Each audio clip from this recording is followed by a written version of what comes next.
The walls are closing in on Ron DeSantis. The Florida governor is in trouble now. You see, DeSantis might have thought he was well positioned in his political career. Successful term as governor of Florida, popular Republican with a national profile, a strong presidential candidate for 2024, especially as federal law enforcement officials raid and investigate the leading contender, Donald Trump. But all of that has disappeared in a flash, as Governor DeSantis now faces a criminal probe himself. This one not coming from the FBI or the DOJ, but rather from a random sheriff in Texas.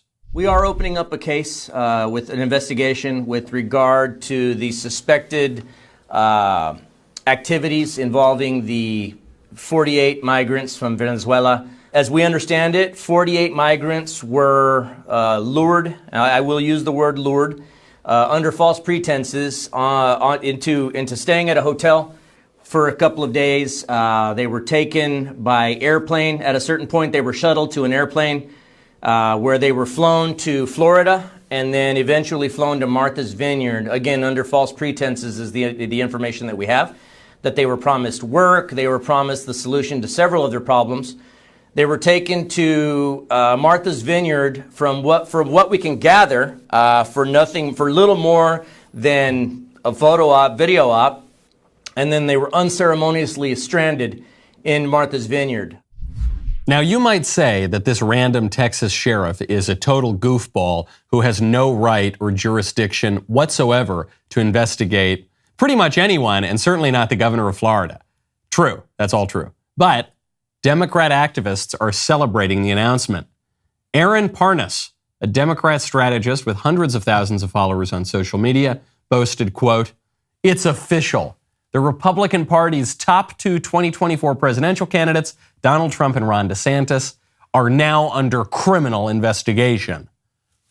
And while technically true, this raises an obvious question. Isn't it sort of funny how that works? Isn't it a little bit weird how all the most effective Republican politicians in the country always seem to be under investigation now, even when there's no basis for it? Even when they've never been under investigation before, until the very moment that they seem to pose a threat to Democrats? Almost as if Democrats are wielding law enforcement agencies under their control to crush their political enemies.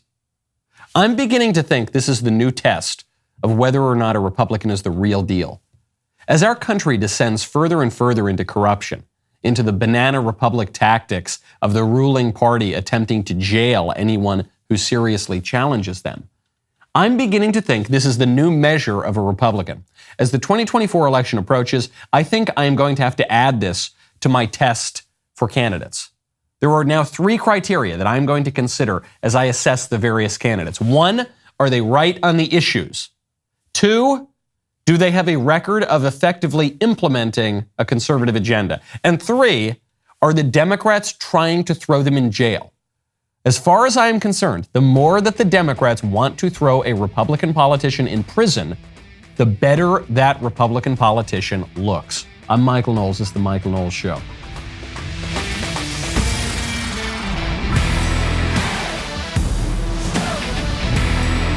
Welcome back to the show. My favorite comment yesterday is from Nikolai Sergeev, who says, as cinnamon is a key ingredient in the PSL and has been known to increase testosterone, Michael isn't joking about its manliness.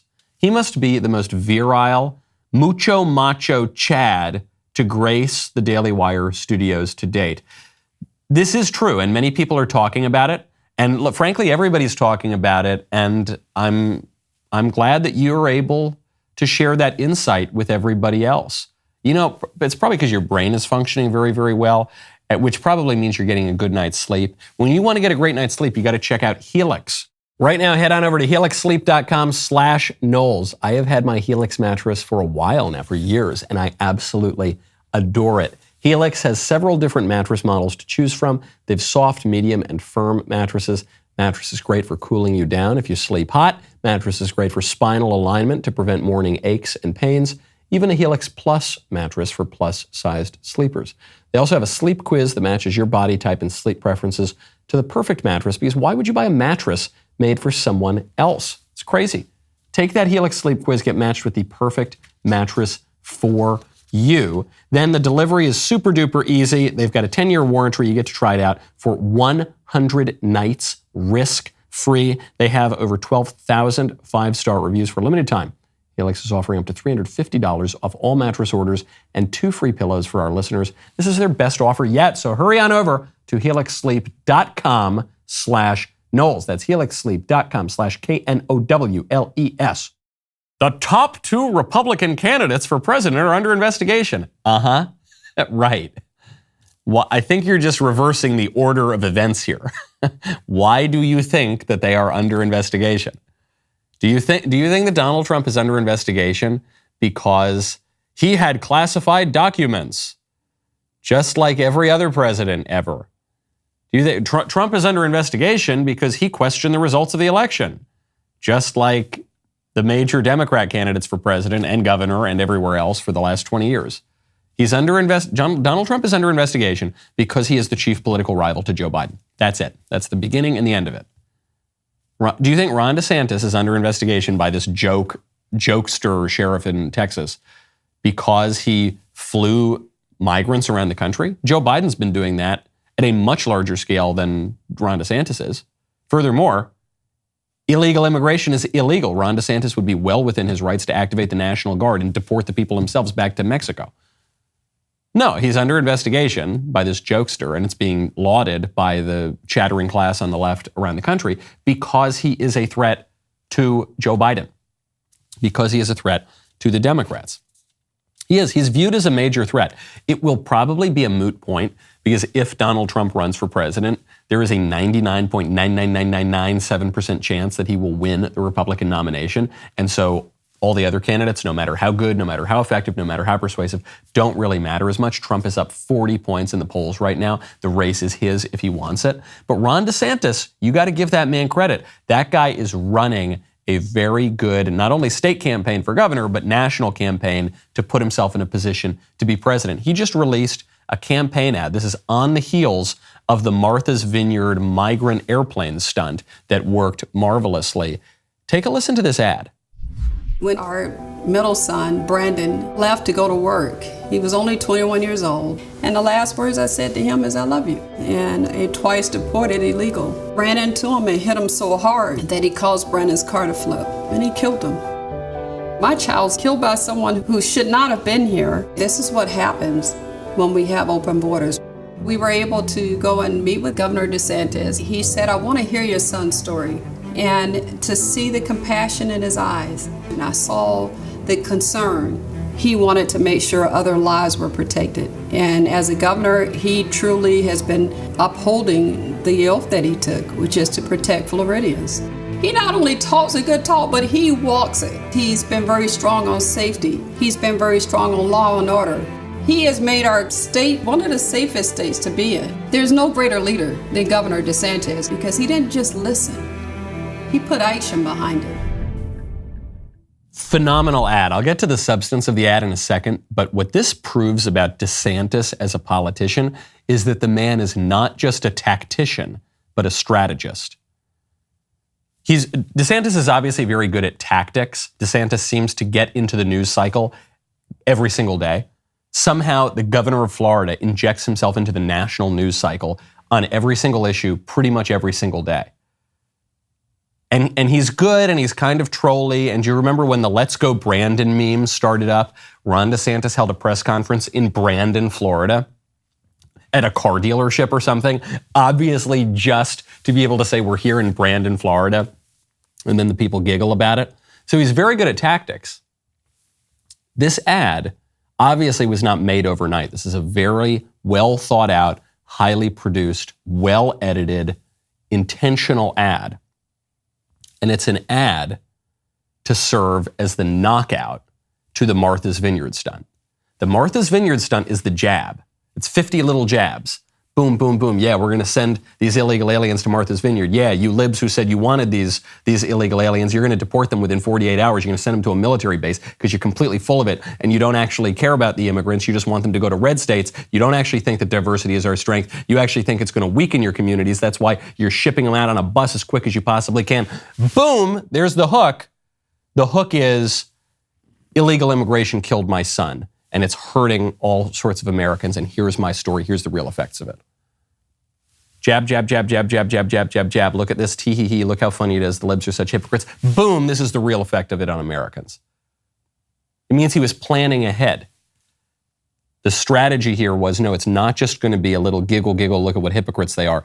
Because the fact is, on this issue, DeSantis and Trump and Cruz and Abbott and every other Republican who is a conservative Republican is right. Illegal immigration is seriously harming Americans. It's bringing drugs. It's bringing a ton of crime. Everybody who crosses that border illegally is doing so by going into debt with the cartels, okay? And the cartels are savage animals who are then bringing organized crime and prostitution and drugs and all sorts of madness into American communities. And to the point that that woman made in the video, any crime, any even accident that happens at the hands of an illegal immigrant in America is on the hands of Democrats who encourage the illegal immigration. That man who killed that woman's son should never have been in this country. Had Democrats not broken the law and encouraged other people to break the law, that woman's son would be alive today. That's the real effect of it. To say nothing about the people whose kids overdosed on fentanyl because the Democrats broke the law and encouraged other people to come across the border illegally. The people who were killed by the gangs and all the rest of it. The Republicans are right on this issue. And so you get a little bit of that, the humor, the trollishness. You're making the Martha's Vineyard liberals look like jerks. But then you're punching them. You're saying, no, but this is serious though, guys.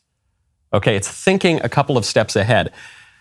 It's still Donald Trump's race, there's no question about it, but Ron DeSantis is slowly and confidently making the case every single day that if Trump doesn't get it, you guys should vote for me. And you're going to see other candidates doing this as well. Mike Pompeo just announced that he's running for president. You're seeing other campaigns go into place to say, look, we know that Trump is the guy right now, but if Trump, for whatever reason, doesn't become the nominee, doesn't run, whatever, we are ready to run. There's a shadow campaign happening behind Trump and behind Biden because it's looking less and less likely that Biden is going to run as well. If Joe Biden does not run for president, you've got a shadow campaign now of Kamala Harris, Pete Buttigieg, Elizabeth Warren, I think, and Gavin Newsom, who are already running for president behind him. And no one wants to say it because we've all got to pretend like Joe Biden can run again, because we've all got to pretend like Joe Biden knows what day it is and what his name is, but he obviously doesn't. And so you're seeing people get more and more aggressive.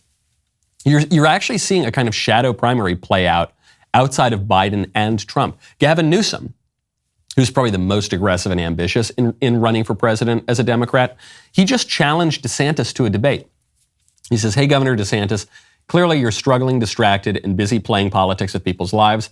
Since you have only one overriding need, attention, let's take this up in debate. I'll bring my hair gel, you bring your hairspray. Name the time before Election Day. I don't get that reference other than both men have very nice hair, but I actually don't get really the joke that he's making. Maybe Gavin Newsom had just had a couple of drinks at the French Laundry and was kind of loosely tweeting. But regardless, one, there's no reason for DeSantis to accept the debate. I think DeSantis sort of laughed it off because Newsom is a failed governor and Governor DeSantis is one of the most effective and popular governors in the country. But what you're seeing here is a kind of test run. Hey, come on, debate me, bro. Come on, I'm not worried about Joe Biden. I'm not, even Donald Trump, they're saying I'm not really worried about Donald Trump. No one wants to come out and say it.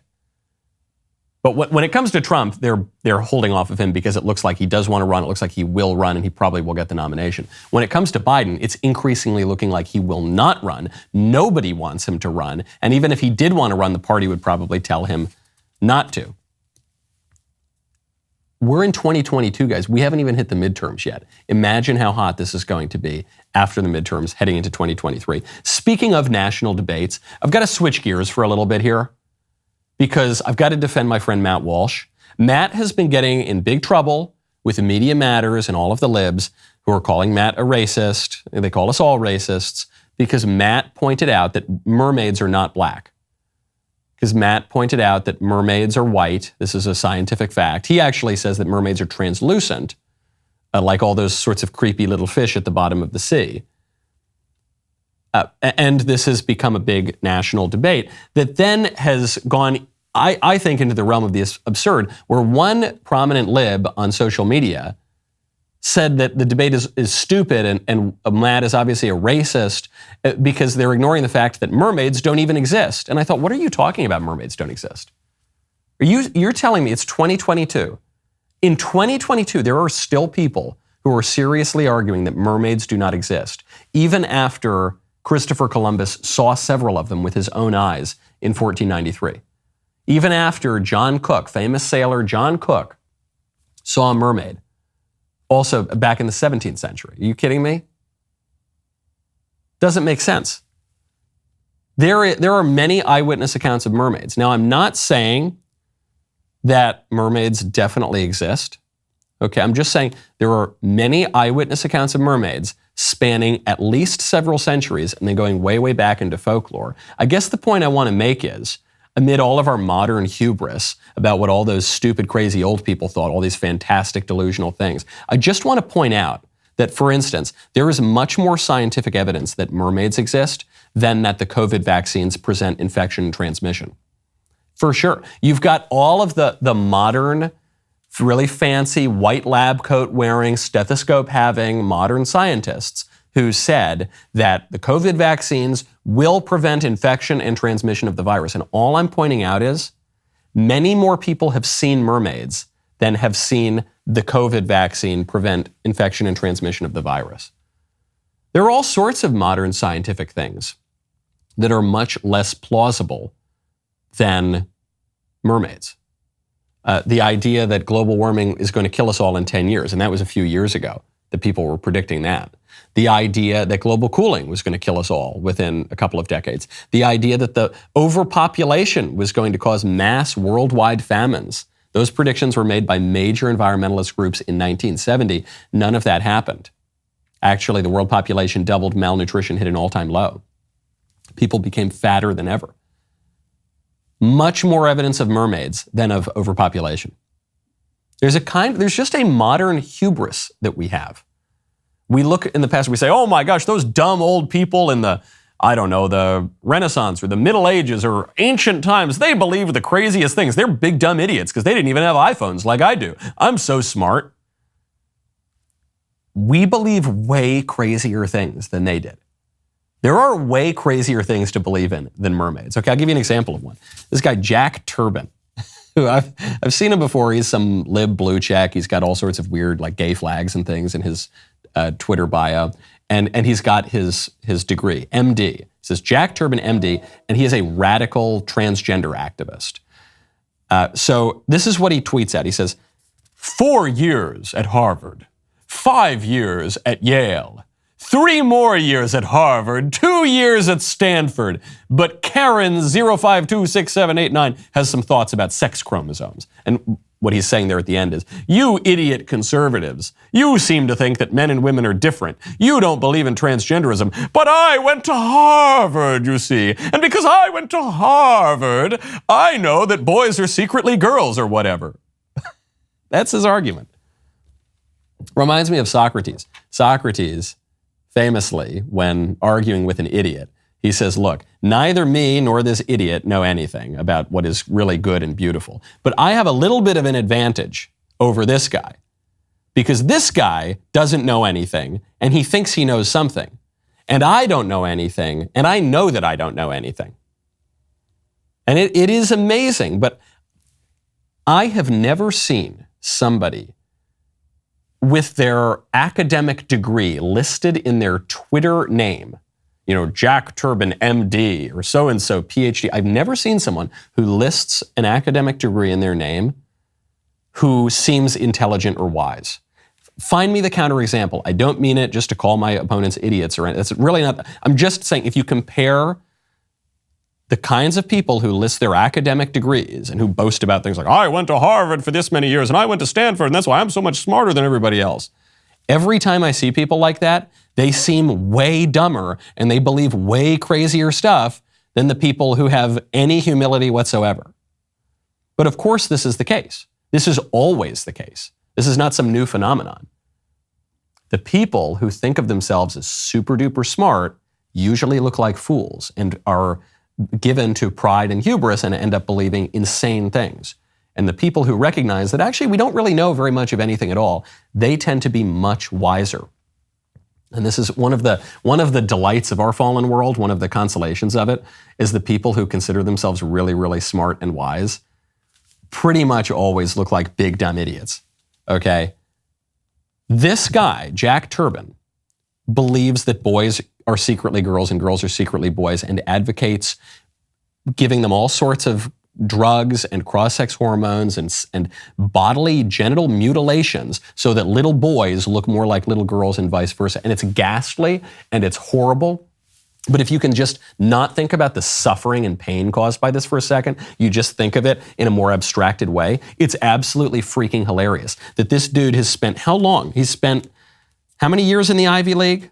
5 at Harvard, 4 at Harvard, 5 at Yale, 3 more at Harvard, something like that. It's kind of hard to see here. 4 years at Harvard, yeah, there we go, 9, 12. Oh, then another 2 at Harvard. So, and then you've got Stanford on top of that. So this guy's been throughout the Ivy League and all the top schools forever, and he thinks that boys can secretly be girls. It's amazing. You out there listening very likely did not spend all these many years, a dozen years in the Ivy League, and yet you know that boys are not girls. You are much smarter than this man. You have much more wisdom. It's a real lesson. A little humility goes a long way. Speaking of LGBT, one of the most hilarious episodes that I've ever seen come out of sports just came out of UMass. So UMass, the football team, is supposed to play Liberty University. And to own the libs, to own the liberties, really to own the Christian conservatives, UMass has declared that their football team is super duper gay. It says, please stand by for a special announcement. Got this nice hype music going on. Pride Day over the football player dancing around in a rainbow-looking club. Massachusetts versus Liberty, October 8th, 3:30. Yeah, and he's pointing. He's like, this is Pride Day, baby. Now, I thought Pride Day Pride was originally a day, then it was a week, then it was a month, but that was back in June. But now it's September, and we're hearing that Pride Day is going to be in October. It's just Pride all the time because LGBT is the kind of public religion and public liturgy of the libs, and so they're forcing that on everybody else. But the UMass football team is now, they're so triggered by anyone who's Christian or conservative, like Liberty U, that in order to own the Christian conservatives, they're saying, yeah, you're going to, well, guess what? We're super gay. Yeah, we're not even just gay, we're trans. That's right. Yeah, look at us. Oh, I bet you guys are so triggered. Us, the UMass football team, we're actually little girls. Yeah, that's right. Yeah, aren't you totally owned? No, not really at all.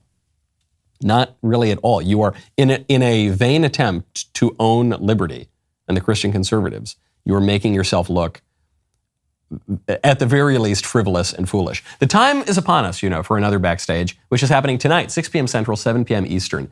And it's about time, because there is more news than ever to discuss. If you've never seen Backstage before, this is where we all get together. I get to see my Daily Wire buddies, Ben, Matt, Drew, the God King Jeremy Boring, for a roundtable discussion on the most burning topics of the day. Jokes will be cracked.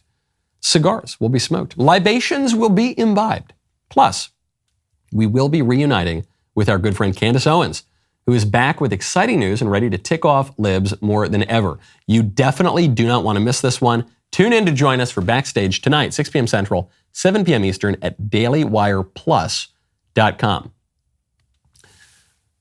I'm all for trolling and owning the libs and everything, but you've got to do it with a purpose.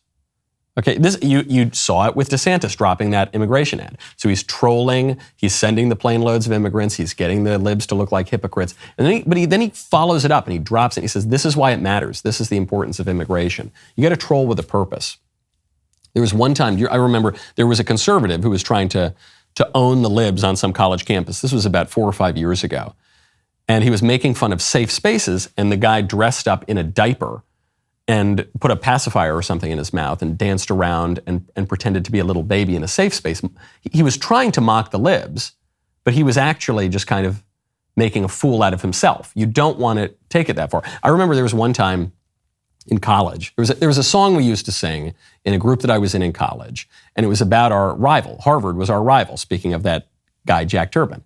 And the song was sung in the final stanza in the voice of Harvard. And the stanza went, 10,000 men of Harvard, we like our college much. The girls, they aren't so pretty, but we sure like to touch ourselves in the morning when we first rise for class and when we're fully risen. And I'll let you complete the stanza yourself and use your imagination. And so we're kind of making fun of Harvard, right, in this kind of childish way. But it occurred to me one time while we were singing it, I said, wait a second, because of how it's phrased, because we're putting it in our own voice, it sounds like we are just saying that we do this thing that is considered sort of disreputable. Or we, in an attempt to own our rivals, we're kind of owning ourselves. I think that's what's going on here with UMass and Liberty. The libs are just so triggered at this moment that they're really, they're making very, very foolish missteps. They're making themselves look very foolish. And you can tell it's not playing very well with the public. That's why they're getting absolutely creamed right now, looking ahead into the midterms. Speaking of education, really great news. I don't think this just happened, but the news, I think, is just starting to spread. Kanye West has started a school. Kanye West has started something called the Donda Academy, named after his mother, Donda West, who was a professor. And the school is located in Simi Valley, California, and it's got a very Christian ethos to it. The students there participate in full school worship, as well as core classes in language arts, math and science. And then they've got the regular stuff, lunch, recess, enrichment courses, some film, some art, some choir, all sorts of things. Now, people are making fun of Kanye for this because Kanye just went on a podcast and admitted something, which is kind of ironic for a guy who started a school. He admitted that he's never read a book. Also, when you said I hadn't read this book, I actually haven't read any book. Reading is like eating Brussels sprouts for me, and talking is like getting the Giorgio Baldi corn ravioli. Yeah. like a good conversation is Mike Howe, that invented the ripsaw with his brother Jeff Howe, was saying that when his mom texts him like long paragraphs, he reads the first sentence and the last sentence. This person and his brother invented the fastest track vehicle. They put it in G.I. Joe. They have government contracts. This guy is a full-on engineer, works with all geniuses, and for practical, not opinionated, practical technologies. And he only reads the first sentence and the last. And what do you think my response was? Same. What do you think my response was? Same. I'm going to confess it, guys. I've never read a book. And people are making fun of Kanye. I find that so refreshing because I bet many, if not most, of the people making fun of Kanye for not reading a book probably haven't read very many books themselves.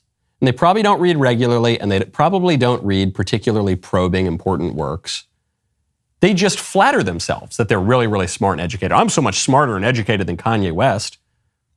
Maybe, but probably not. And I know that you're not wiser than Kanye West in this regard. Neither of you probably know very much of anything, and you think that you know a whole lot. And Kanye has the humility to say, yeah, I'll be real, guys, I don't really read books. Yeah, I don't know, I just don't really, I'm going to totally admit it. He's willing to look foolish for the sake of honesty, which actually is a sign of wisdom. It is a sign of wisdom to be able to say, yeah, I don't really know very much about that. Who knows? And here's what I'll tell you. When I look at how Kanye's school is set up, what they're teaching there, looks like a way more serious educational institution than pretty much any public school in the country, and then most private schools too. Here's what they say. Using an ethic of integrity and care, Donda Academy prepares students to become the next generation of leaders, thinkers and innovators by providing them with a world-class education that includes the rigorous core curriculum. How many schools are missing that basic core curriculum these days, where you read great works and you study the classic subjects? Very few schools still do that. And an emphasis on sustainability, creativity, critical thinking, and problem solving. Sounds great. I love it. I would be much more inclined to send my kids to Kanye West University than I would to virtually any other institution in the country.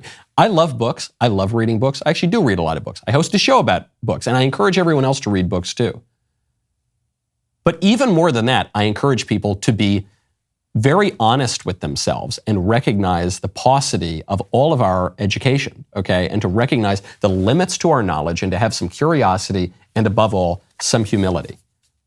Socrates, one of the smartest fellas ever to walk the earth, and here's the direct quote. I have it copied down here.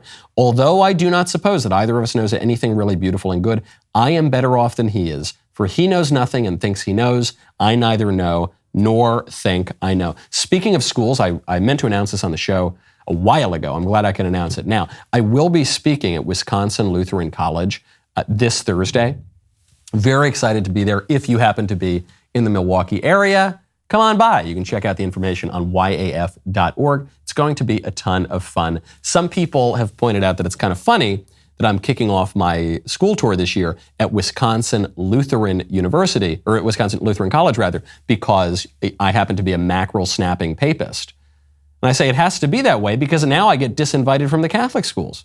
Last semester, I was invited by students at the University of St. Thomas. St. Thomas is my confirmation saint, okay? This is obviously a very Catholic university, or at least it's supposed to be. And the students were not permitted to follow through with their invitation. The school administration shut down my invite, specifically because I espouse Catholic views on transgenderism. Because I say that men and women are different and men can't become women and women can't become men. Pretty much reading straight out of the Catechism of the Catholic Church, the Catholic school says I'm not allowed to come. But the Lutheran school will welcome me, okay? So this is, hey, Catholics, get your act together, okay? Especially nominally Catholic universities that are really only pretending to be Catholic. Their true religion is leftism. And whenever their purported faith in Catholicism comes into conflict with their true faith in leftism, they're going to give the edge to leftism. So I'm very excited to hang out with all the Lutherans up there in Wisconsin. Hope to see you there as well. Okay, and maybe we'll be talking about some of those issues that got me banned from the University of St. Thomas, namely like basic facts about human sex. Speaking of sexual impropriety, there's a clip that's gone viral. I have intentionally tried not to follow the details of this too much because the whole story is just absolute tabloid trash, and I don't want to sully my mind or soul following too closely what's going on. But the broad strokes of it are that some TikTok chick had an affair with a rock star, with the singer from Maroon 5, who's married and has kids. And now she's making TikToks to get more attention, talking about how she had this affair. I was having an affair with a man who's married to a Victoria's Secret model. At the time, I was young, I was naive, and quite frankly, I feel exploited. I wasn't in the scene like I am now, so I was definitely very easily manipulated. Maroon 5 is practically elevator music at this point, so I'm sure you know who Adam Levine is. But Adam and I were seeing each other for about a year. After I stopped talking to him over, a period of months, this is how he came back into my life. He said, okay, serious question. I'm having another baby, and if it's a boy, I really want to name it Sumner. You okay with that? Dead serious. I was like, I'm in hell. Like, I have to be in hell at this point. My morals were unknowingly compromised. I was completely manipulated. She was totally manipulated. She's such a victim. She knowingly and willingly had a year-long affair with a married man with multiple children. But she's just such a victim, Don't you think she's such a victim? I don't, actually. I actually think she should just sort of shut up and be quiet about it and apologize to the man's wife and stop pretending that this is all about her. The only victims here are this man's wife and children. Those are the victims, okay? And the man and the woman did something very bad, and I'm not just here to shame them and moralize and wag my finger, okay? Drew Clavin has a great point. He says that every man is 2 drinks and a wink away from ruining his life, okay? I have a great terror of, I'm very glad that I haven't done this. I hope I never do this. I have a great terror of, I mean, this is probably the thing I fear the most. Could you imagine betraying the people who you love the most, who are so close to you? It's awful. There before the grace of God goes all of us.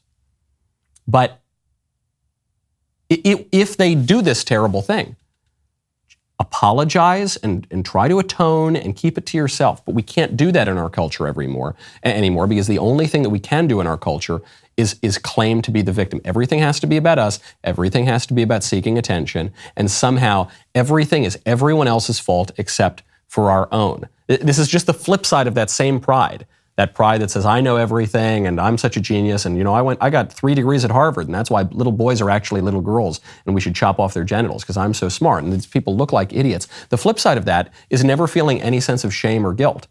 If you do, because you can't do anything wrong because you're so smart and great, right? You have to be the victim. Even at the time, you didn't think of yourself as the victim. Even as you're explaining it, it's so implausible that you would be the victim, but you have to be the victim because you're perfect.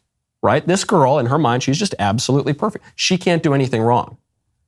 That's the flip side of it, too. It's just that, it makes sense. Sometimes we talk about slavery as America's original sin. I don't think that's America's original sin. Original sin is America's original sin. And pride, which causes the fall, the queen of all vices, that is just absolute poison. You see it in virtually every aspect of social corruption. Now, what one wants to do, if one wants to avoid these sorts of terrible things and destroying one's life and family, would be to stay focused. And some people can't really stay focused. Speaking of focus, Joe Biden insists that he is mentally very, very focused. Some people think that he's in decline and senility and gets lost when a butterfly flies in front of his face. But no, he says he is very, very focused. Just listen to him. How would you say your mental focus is? Oh, it's focused. I have trouble even saying to myself my own head the number of years. I no more think of myself as being as old as I am than fly. I mean, it's just not, I haven't observed anything in terms of, there's not things I don't do now that I did before, whether it's physical or mental or anything else. That's the polished, edited version. That's the best version that 60 Minutes could present of Joe Biden. People say I'm, and you can even see, it's kind of sad, you can see it in how vacant Joe Biden's eyes are. He's kind of got that look to him that people who are in senility have. And he says, people say I'm focused, I could fly. And there are things that and I don't do things that I did, that I do things there's nothing I didn't do that I do. Shibbity-dabbity-doo. Shamanama, hamalababa. You know the thing. Really, really sad. Obviously not all with it. This is why the Democrats are all circling the wagons to try to give themselves positions. I was talking to Ted Cruz about this last night. He said, he sees this pretty up close and personal in D.C.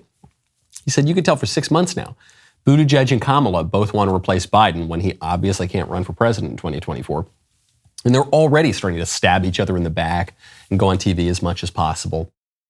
They're already trying to do it. And when you look at the dysfunction of our system, it's tempting right now to look around the world and say, is there any better sort of system? And this is an especially good time for that because of the death of Queen Elizabeth. There's a ton of focus on the British form of government, specifically on the monarchical aspect of the British form of government and all these rituals. And there are some people in America and in Great Britain, but especially in America, who are making fun of all the rituals. Who think this is, why on earth is some random family just given all this money and all this prestige and they're looked up to and all this pomp and circumstance and the guys wearing the funny tall hats, standing guard around. It's just like totally crazy. We would never do that kind of crazy thing in America. You saw there were these beautiful ceremonies before Queen Elizabeth was laid to rest yesterday. There were these wonderful vigils where her son, the king, and his siblings would stand vigil around the casket. Not like someone was going to come vandalize it anyway, and not like Prince Charles, now King Charles, was going to do anything about it in particular. But they just stand there, and there's a ritual, and this ritual has gone on for hundreds and hundreds of years. And Americans look at that, especially the liberal kind of Americans, they say, who needs all that stupid ritual? What they don't realize is that we have it too. I was thinking back to Ruth Bader Ginsburg's lying in state. Ruth Bader Ginsburg lies in state in, where was it? Was it in the U.S. Capitol? I don't know, some big fancy government building in D.C.